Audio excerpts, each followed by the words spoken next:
I understand the propensity to want to win. I understand the desperation at times. I understand the escapism that football can give you. And I also get in the modern day world, especially due to the way things are in relation to jokes, taking banter from friends and family and rivals in general can be very difficult. But some Manchester United fans have reached the lowest of the lows in the last 24 hours.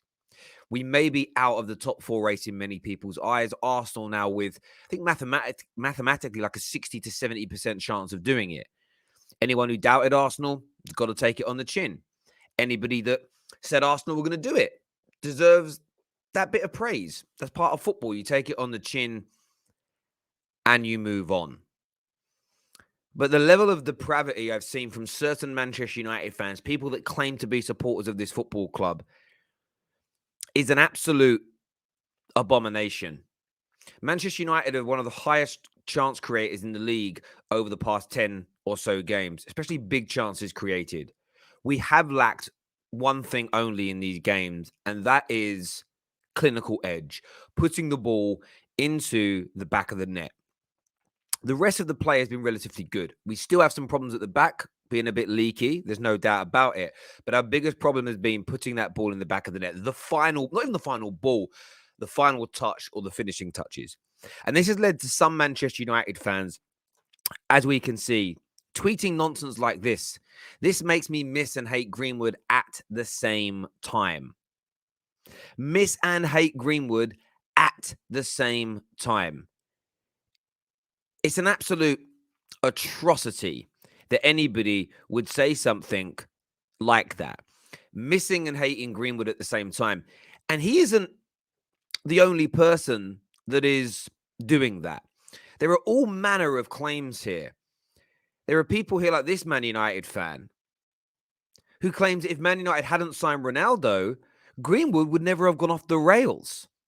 As if one Greenwood was scoring prolifically before, and even more importantly than that, and at a higher level than that, Ronaldo signing and being over the hill is not the reason that Greenwood did what Greenwood did. Absolute madness. Absolute madness. Now, this here is one of the worst that I have seen. Too many egos in that Man United team. They might have to beg Greenwood to come back in. Beg Greenwood to come back in. The desperation stinks. The desperation is absolutely palpable. Palpable. I had a feeling this could start to happen if Man United were not winning. I had a feeling that Man United fans would start to, well, he hasn't been charged yet. Maybe we should be bringing him back because, innocent until proven guilty and all that. Another one here, this George fella. Until someone wakes up, you will realize there is politics behind keeping this man off the pitch. Free Greenwood is what's being said here. Free Greenwood. Like he's the victim in all this. If you believe it'd have an impact on the Man United team, you should definitely be angry that he isn't playing. But with him, if you're going to be angry with anybody, it can only be with him. It can only be with him. What we see here from another red is bring back Mason Greenwood now.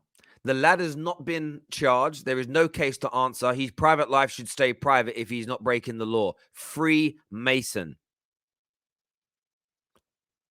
Free Mason. According to these Man United fans, the desperation to win has become a disgrace. And it isn't one, it isn't two. There are many, many, many, many, many of these tweets. There are lots of replies to other tweets where tweets have now been deleted. But there were so many of them. It's unbelievable. Unbelievable. I honestly miss Mason Greenwood in this Manchester United team. These daughters are Jezebels. The disgrace of it. The absolute disgrace of these cretins. And you've got to call them for what they are. I love sport and I want Man United to win. And we've got issues at the club. And yeah, it's painful. It does hurt a little bit or a lot in certain people's cases to see rivals doing better than you. But football don't end in May. And to sell your soul to the devil. And that's what this is. I don't care who's scoring our goals. I don't care what they've done as long as they're scoring them. You know, and there's this tweet here, and I think this is where people need to be. Like, I bought Mason Greenwood up on a few occasions. I bought Mason Greenwood up at times where I'm like defending the squad depth in terms of if we'd have known the Greenwood thing was going to happen, we shouldn't have allowed Martial to leave. You know, as an example, Martial should have stayed at the club. I think we need him, especially with Greenwood rightfully being out. But you kind of get things like this, where the elephant in the room. Greenwood would have finished them chances off today for dinner. Say it quietly, but I think we're missing him more than some folk actually like to admit. And of course, we miss his ability in the team. I just don't think it's something that needs to be said. Now, look, James Stretford is someone that I've spoke to in the past, and I'm sure that he isn't supporting or advocating at all that Mason Greenwood should be back in this side. For me, I think it's worded badly. It should be along the lines of, I'm not missing Mason Greenwood. I'm fuming with him first and foremost for what he did. That is the biggest thing. 95% of is that. And then there's this element of you let us down as well. You know, and I've said it all along. There's court of law and there's court of public opinion. I don't really care what the law states unless there is categorical evidence to prove that he didn't do anything. And I'm saying this here hypothetically, so no one gets stressed. I'm talking about, and I'm going to say hypothetical at the end of everything I say so no one clips it up. But hypothetically, if the bruises came from somebody else, hypothetically, if the lip was from somebody else, hypothetically, if it wasn't him in the voice note, which we think all know that it is, right? If all that was to be proven, 100% it wouldn't be him, then there's a place back. But for me, the great lawyers can get people off of things. There's no doubt about it whatsoever. I don't want to talk about missing Greenwood, and because he doesn't even deserve that. He doesn't even deserve that shred of positivity being placed next to his name. He simply doesn't. And when it comes to Manchester United, we only have ourselves to blame.